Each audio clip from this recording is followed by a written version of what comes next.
murazi ko Naroni nawe hari inkoni bigeze kuzana nawe azaniye iyo irarabya, iyo nkoni bayishyize mu nzu y'Imana. Ayo mateka nayo murayazi, nayo yabaga imbere y'Imana.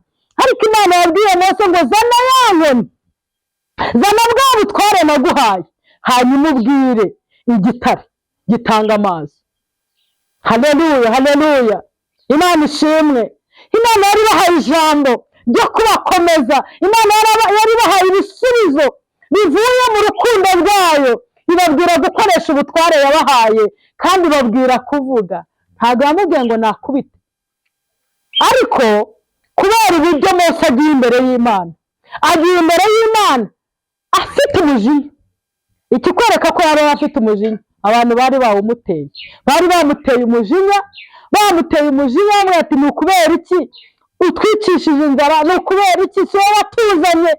Hanyuma kubera umujinya aza imbere y'Imana. Imana kondisiyo yamuhaye siyo yagendeyemo, ahubwo yaraje aravuga ngo twabakurira amazi mu gitare. Twabakurira amazi mu gitare. We nande? Ni ukuvuga ngo we Naroni bagaragaje ko aribo bagiye gukora igitangaza, amazi akagira gute? Akaboneka. Nshuti zanjye, twitondere ijambo kandi tujye tumenya imvugo y'Imana. Icyo Imana itubwira ari cyo dukora. Imana itugirire neza, kuko iyo utangiye kuvuga ngo narasenze ibirema birahaguruka, narasenze abarwayi barakira, wowe warasenze. Ahubwo uvuga ngo Kristo ufite ubushobozi n'ubutware yakijije abantu, yahagurukije ibirema, yazuye abapfuye, adukoresheje kwa Uwiteka yakoreye muri twe, aradukoresha. Ikintu kigoye abantu, ikintu kigoye abakozi b'Imana ni ukuvuga ngo twabakurira amazi mu gitare. Hanyuma umujinya yazanye akubita ku gitare rimwe, akubita ku gitare kabiri, amazi aradudubiza.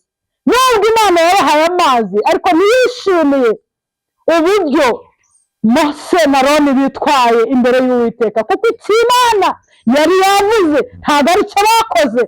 Yari yababwiye ngo enda ya nkoni, ni ukuvuga ngo fata bwa butware naguhaye utegeke. Yari kuvuga ati igitare tanga amazi, ubwirire igitare imbere y'Abisiraheli kizana amazi. Kubwira igitare no gukubita birasa. Nagira ngo mbabwire ngo tandukanya kubwira igitare utandukanye no gukubita. Igitare cyashushanyaga nde? Kristo. Murimbyi yararirimbye ngo Yesu niwe gitare, ni igitare. Haleluya. Avuga ngo Yesu niwe nihishemo, yambereye ubuhungiro. Umwami ni igitare gikomeye, umwami ni igitare gikomeye. Haleluya, haleluya, yambereye ubuhungiro. Amwabwira igitare, ajya kukubwira ngo koresha itegeko, koresha ijambo, ubutware Imana yaguhaye, ubwira igitare kizana amazi. Amazi arahari ku gitare kuri Yesu. Yesu niwe gitare. Amazi atanga ni amazi y'ubugingo. Imana itugirire neza. Ibi bintu byo kujya imbere y'Imana uzana ibintu by'umujinya, uzana ibintu byo gukambya agahanga, uzana ibintu byo kuvuga ngo wangize imfubyi, ngo kubera icyo watumye ababyeyi banjye bapfa, ngo kubera icyo watumye umugabo wanjye apfa, umugore wanjye, byose birabifataho. Ubwo ni ubushake bw'Imana. Ahubwo ca bugufi, uzusenge ndisengesho, uzubwira Imana, ibwire ngo shiye bugufi, nta mazi yo kunywa. Haleluya, haleluya. Aya mazi twageranya n'ibisubizo byawe. Ibisubizo byawe birahari, humura. Ibisubizo birahari. Bwira igitare kiguha amazi. Ariko uburyo ukiyibwira, uburyo uyije imbere, nabyo biratandukanye. Uburyo Mose yagiye imbere y'Imana yajyanye uburakari atewe n'abantu yari ayoboye. Imana idufashe. Umuririmbyi yararirimbye ngo dore wambereye intaza, ubwo wanjyaga imbere ukanyereka inzira ariko ntuva aho uri. Hari benshi batumye abantu bakubita ku gitare, kandi bagomba kubwira igitare kikabaha amazi. Imana itugirire neza, Imana idutabare. Aba musengana bashobora kukubera intaza, bagatuma ujya imbere y'Imana umeze nk'uko Mose yagiye imbere y'Imana. Dore ingaruka yo kujya imbere y'Imana nabi no kutumva ibyo yamubwiye. Ijambo riratubwira ngo ntabwo Imana yabemereye kugera mu gihugu cy'i Kanani uzi kugira ngo usezeranye isezerano. aba ari wowe uyibiha bwa mbere, inakubwira ngo niwe uzayobora abantu bagezeyo, nirangiza yanga kukugezayo. Kandi mwaravuganye n'Imana, uze gusuzuma neza, uze kureba iki cyigisho, urebe niba nawe ntabwo utajya wibuza ibisubizo byawe bitewe n'uburyo uri kugaragara imbere y'Imana, uburyo uri kwiyereka Imana. Ese uri kwiyereka Imana ute? Uri kwiyereka Imana yejejwe, uri kujyana ibintu by'imijinya, uri kujyana ngo watinze gusubizwa, abandi barasenze, abandi ngo babonye abana. Umva, cyo bigufi imbere y'Imana, Imana uyibwize ukuri kandi witonze, ubwire igitare kiguha amazi. Ingaruka zikomeye zabaye kuri Mose ni uko igihugu cy'i Kanani yari yarasezeraniye Imana itayimugejejemo, na Aroni kandi ntabwo yayimuhaye. Imana itugire neza. Bitewe n'iki? No kutumva. Tega amatwi wumve icyo Imana ikubwira, numara kucyumva ukoreshe ikikubwiye. Niba ikubwiye ngo senga utegeka, utegeke. Niba ikubwiye ngo senga usaba, saba winginga uciye bugufi. Niba ikubwiye ngo usenge nka Hana, utanyeganyega, senga nka Hana, wizize inkuru. Abisiraheli bazize kwitotomba gusa.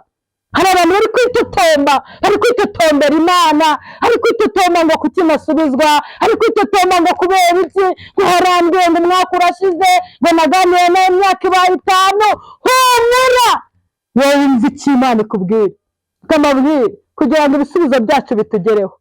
Banza urebe amabwiriza Imana yaguhaye uri gusenga, ubanze yubahirize, ubanze uyagenderemo, hanyuma ibisubizo byawe bizaza. Ntuzagomba gusakuza, ntuzagomba kwigaragura.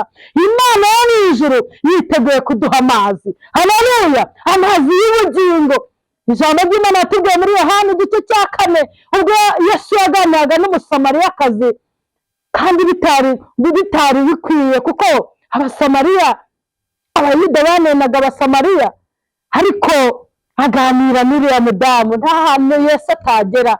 Umva, nubwo wabone kumeze nk'umusamariya, nubwo wabone kumeze nk'umuntu udasobanutse, kuko ujya wibona ukigaya, ukumva uri umuntu Imana itareba, ukumva uri umuntu Imana, cyangwa se naho wavukiye nuko wavutse, nuko usa n'imbere yawe, nuko ureba, ukumva ntabwo byaguha kwegera Yesu. Ariko Yesu aragukunda. Yesu aganira n'umusamariyakazi ubwo yamwakaga amazi, bahuriye kuri rya riba, akamubwira ati njyewe nta mazi nywe. Hanyuma akamubwira ati se urasaba amazi gute kandi uri umuyuda nkaba umusamariya? Ariko Yesu arabirenga iby'abayuda n'iby'abasamariya. Umva, Yesu arabirenga akaduha amazi. Yaramubwiye ku murongo wa 13 niyo nshaka ko tuvugaho, ngo niba wari umenye ugusabye amazi ukamenya iyi mpano y'Imana, natangiye mbabwira ngo enda inkoni ubwire igitare kiguha amazi. Inkoni nshatse kubabwira, Imana yaguhaye ubutware.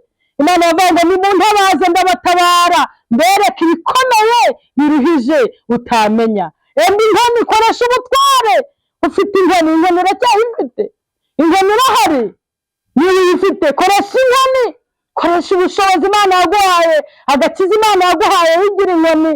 Haleluya! Kwizera yaba inkoni, gusenga byaba inkoni, kwiriza ubusa byaba inkoni. Reba inkoni ukoresha. Haleluya! Ukoresha inkoni. Haleluya! Ubutwara Imana yaguhaye bukoreshe, ugaruza ibyawe byanyazwe.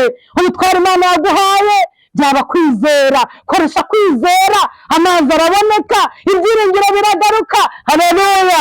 Yesu aravuga muri Yohana nabasomeye, Yesu aramubwira ati umuntu wese unyweye amazi ntazongera kugira inyota ukundi. Haleluya, haleluya!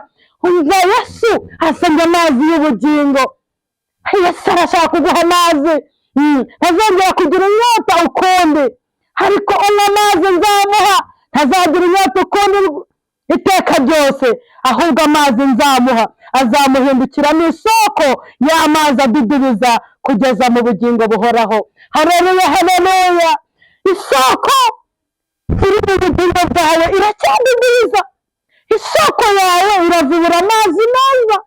Isoko yawe irahesha abandi umugisha. Haleluya! Ayo mazi warayabonye. Haleluya, haleluya! Yesu aguha amazi y'ubugingo, amazi Yesu atanga azaguhindukiramo isoko idudubiza. Haleluya! Ntabwo ari amazi unywa ngo uhise ugira icyaka, ni isoko idudubiza. Isoko yawe imeze ite? Hari isoko yawe ntiyatobamye, isoko yawe iracyavubura, isoko yawe. Haleluya, haleluya! Fata ubutwari Imana yaguhaye, nurangiza ubwire igitare.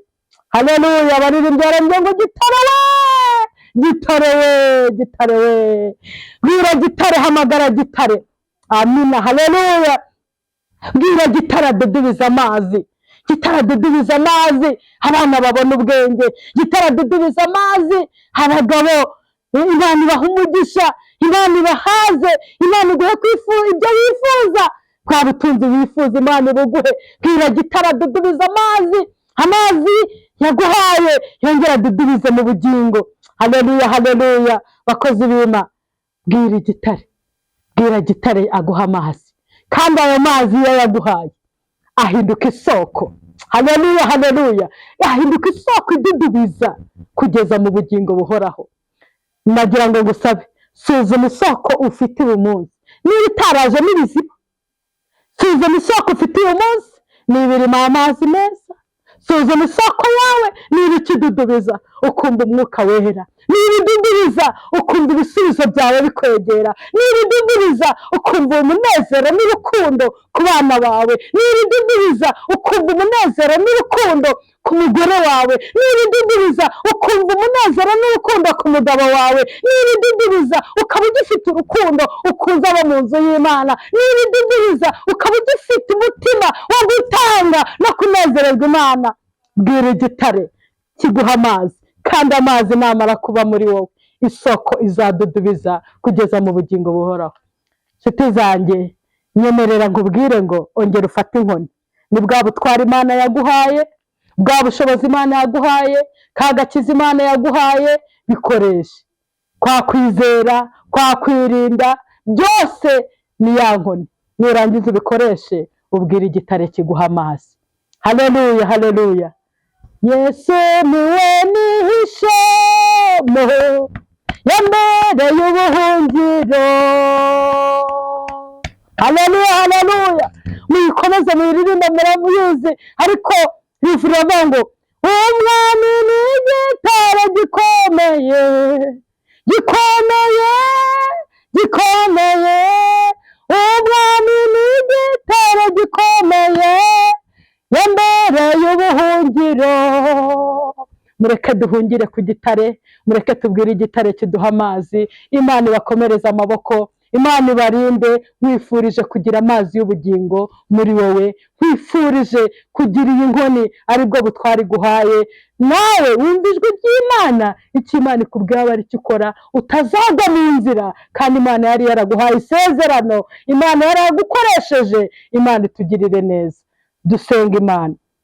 Ndagushimiye Uwiteka ko ijambo ryawe ritambutse. Ndakwinginze kugira ngo amazi y'ubugingo adudubize mu mutima wanjye, adudubize muri jyewe, adudubize mu bankurikiye bose, abemeye guca bugufi bakumva ijambo ryawe. Wongere ubagarurire aya mazi, iyi soko y'amazi yongere ibe soko nzima.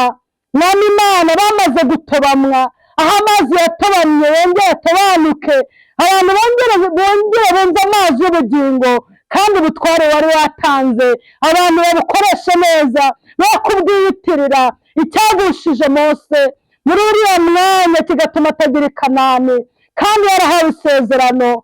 Nuko yabyiyitiriye akavuga ngo twabakurira amazi mu gitare. Ubundi uko Imana yamubwiye gukora siko yakoze, yaragiye arakubita igitare. Imana yamubwiye ngo nabwire igitare, ajyana umujinya. Ariko Mana, ndasenze ngo abantu bari kugushwa n'abandi, abantu bakubise ku gitare bafite umujinya, ubababarire. Maze Mwami, iki twihaye ibyiringiro nuko imbabazi zawe ziriho. wagiriye neza umukozi wawe nubwo utamugejeje muri Kanani yo mu isi, ariko ijambo ritwereka ko wamuhaye Kanani y'ijuru, wamubabariye. Babarira abantu bawe, bagirira imbabazi, bagarurira ibihe, ongera ubaha isoko idudubiza, isoko y'amazi y'ubugingo, isoko nziza imara inyota, kugira ngo bahumurize abandi. Urakoze Mana, urakoze kubidukoreye, urakoze kutugiriye neza, urakoze kugaruye abantu bawe, urakoze kutuvugutiye, urakoze kutwubatse. Dusenze dushima mu izina rya Yesu Kristo umwami wacu, amen. Shalom shalom. Imana ibahe umugisha nshuti zanjye, Mana mwese munkurikiye, mukande mujye kuri YouTube, ushyireho inyuguti ya ma, ukanda akadomo, ushyireho Fortune, ukore subscribe, ukande kukazogera, ukore share, woherereza abantu, inshuti zawe n'abantu bose wumva iri jambo ryafasha. Imana iguhe umugisha, nshyigikira twamamaza ubwami bw'Imana. Shalom shalom.